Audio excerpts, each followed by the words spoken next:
On va maintenant s'intéresser à la question suivante. Quelles sont les limites éventuelles d'une suite récurrente?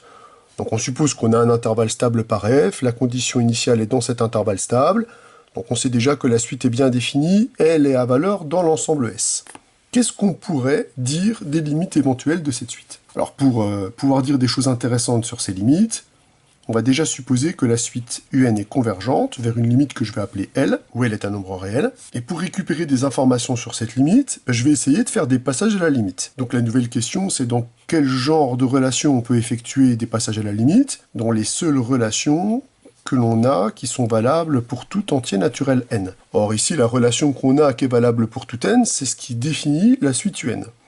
Ce qui serait intéressant, c'est de réaliser un passage à la limite dans cette relation. Pour pouvoir faire un passage à la limite dans une relation, il faut déjà s'assurer que tous les termes qui interviennent dans la relation possèdent bien une limite finie. Si on s'occupe du terme de gauche, alors il n'y a pas de problème, puisque la limite lorsque n tend vers l'infini de un plus 1, c'est L, puisque la suite un plus 1, elle peut être vue comme une sous-suite de un. Et on sait que les sous-suites d'une suite convergente convergent et convergent vers la même limite.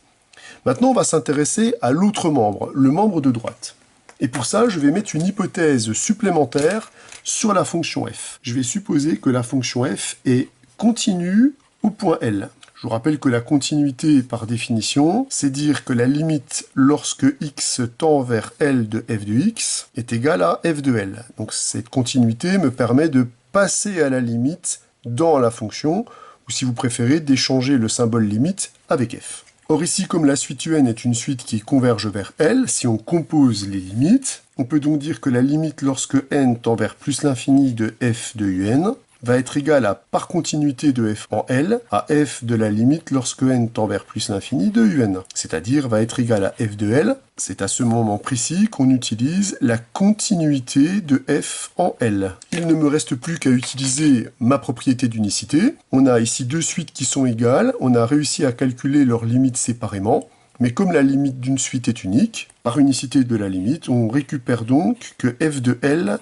est égal à L. On obtient donc que si la suite UN converge vers un nombre L appartenant à R, la limite est un point fixe de la fonction f, ou un point invariant par la fonction f. Ça va nous permettre de dégager une propriété intéressante sur quelles sont les limites éventuelles de la fonction f.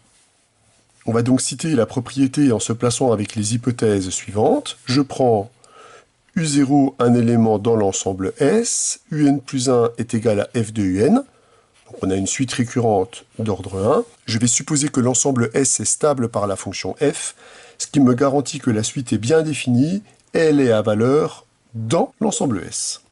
On obtient que pour tout n appartenant à n, un appartient à l'ensemble S. Donc cette propriété-là, on l'avait déjà visualisée et vue dans la vidéo précédente. Donc je vais assurer la chose suivante. Je vais assurer que si un est convergente vers L, et si f est continue en L, alors on obtient que f est nécessairement un point fixe de L. Donc on vient de dégager une propriété importante sur les limites éventuelles de cette suite. Lorsque la fonction f est continue, on obtiendra comme limite des points fixes de notre fonction f. On va faire un exemple d'application. On va considérer une suite récurrente où la condition initiale est un terme de R plus étoile, et où on dispose de la relation de récurrence, un plus 1 est égal à un plus exponentielle de moins un. On va étudier la nature de cette suite récurrente, à savoir est-ce qu'elle est convergente, est-ce qu'elle est divergente. On va déjà montrer que cette suite est bien définie, pour ça on va essayer de dégager un intervalle stable. Alors la fonction f qui définit cette suite récurrente, c'est la fonction qui à x associe x plus exponentielle de moins x. Si je considère comme ensemble de départ R plus étoile, j'obtiens ici une fonction qui est bien à valeur dans R plus étoile. Pourquoi? Puisque quel que soit x strictement positif, on peut noter que x est un nombre strictement positif, je lui ajoute un nombre strictement positif, j'obtiens donc que f de x est un nombre strictement positif. On note donc que l'ensemble R plus étoile est un ensemble qui est stable par la fonction f. Moralité, comme U0 est un nombre dans R plus étoile, on peut bien noter que la suite est bien définie. Bon, ça on pouvait s'en douter, puisque la fonction f est définie sur R, mais on peut noter qu'elle est à valeur strictement positive. Donc on récupère que un appartient à R plus étoile pour tout entier naturel n. Donc cette propriété La première propriété du cours nous a permis non seulement de montrer que la suite est bien définie, mais elle nous a permis de localiser les termes de la suite dans R plus étoile.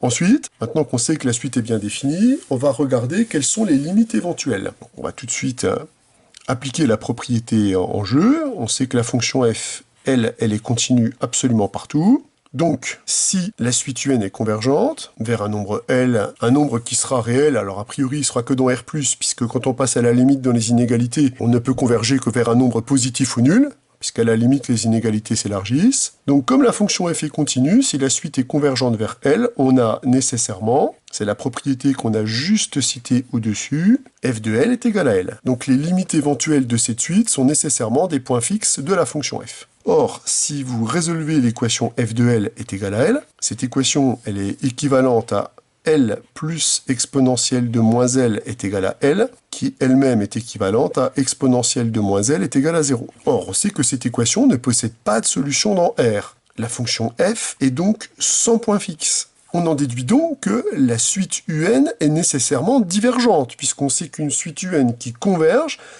nécessairement vers un point fixe de f quand f est une fonction continue. Donc, comme il n'y a aucun candidat à être la limite, on en déduit que la suite un diverge nécessairement. Alors maintenant, pour savoir comment elle diverge, on peut s'intéresser aux variations de cette suite. Si on calcule par exemple un plus 1 moins un, on va récupérer exponentielle de moins un, qui est un nombre qui est strictement positif. Donc la suite un est croissante. Comme on vient de démontrer que cette suite est croissante et divergente, elle tend nécessairement vers plus l'infini. Le fait que cette suite soit divergente et le fait que la suite un soit croissante, via le théorème de la limite monotone, nous permet d'assurer que la limite lorsque n tend vers plus l'infini de la suite un est égale à plus l'infini. Donc on voit que cette propriété qui permet de dégager des conditions nécessaires sur la limite lorsque la fonction f est continue, permet de localiser l'endroit où ça va se passer, mais cela permet aussi de démontrer qu'une suite peut être divergente. Effectivement, des suites récurrentes qui sont associées à des fonctions sans point fixe sont nécessairement divergentes.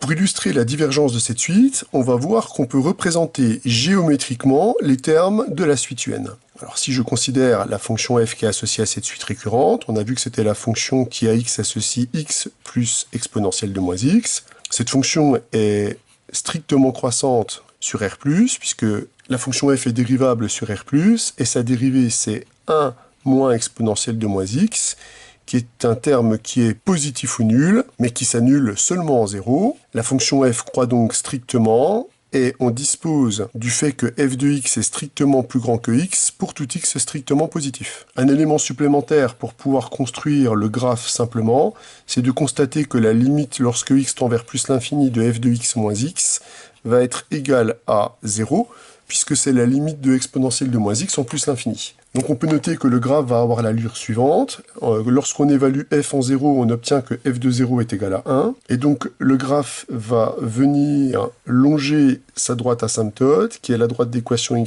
égale x, comme on a pu le démontrer ici.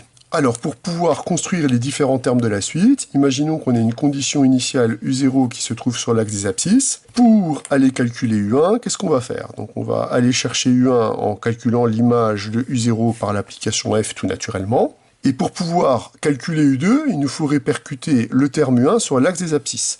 Donc on va venir faire ricochet sur la droite d'équation Y égale X. Puisque comme le point que je considère ici a comme ordonnée U1, ici, le point qu'on récupère, il a comme coordonnées U1, U1.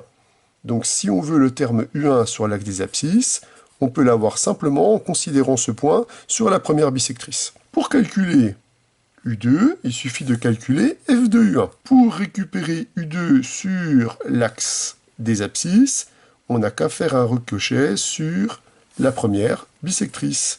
Là, on va récupérer U2. Et enfin, pour calculer U3, on procède de la même façon. On voit qu'on crée un escalier ici qui est strictement croissant. Donc on voit que cette suite-là, a priori, elle a l'air de s'échapper et diverger vers plus l'infini. On crée donc un escalier qui monte impitoyablement aussi haut que l'on veut, et c'est bien naturel puisqu'on a démontré que la suite UN, elle divergeait vers plus l'infini. Donc on va voir dans toute la suite du cours que pour étudier ces suites récurrentes, on va pouvoir s'appuyer sur la représentation graphique de la fonction f et pouvoir conjecturer le comportement de la suite et ses limites éventuelles en traçant le graphe de la fonction accompagné de la première bisectrice. On s'aperçoit qu'on est effectivement dans une situation où on est notoirement divergent, puisque comme les limites éventuelles sont des points fixes, les limites éventuelles s'observent en regardant l'intersection du graphe de la fonction avec la droite d'équation y égale x. Puisqu'un point fixe de f vérifié f de L est égal à L, il correspond donc exactement à l'intersection du graphe de f avec la première bisectrice. Comme ici il n'y a aucune intersection, la suite est automatiquement une suite divergente.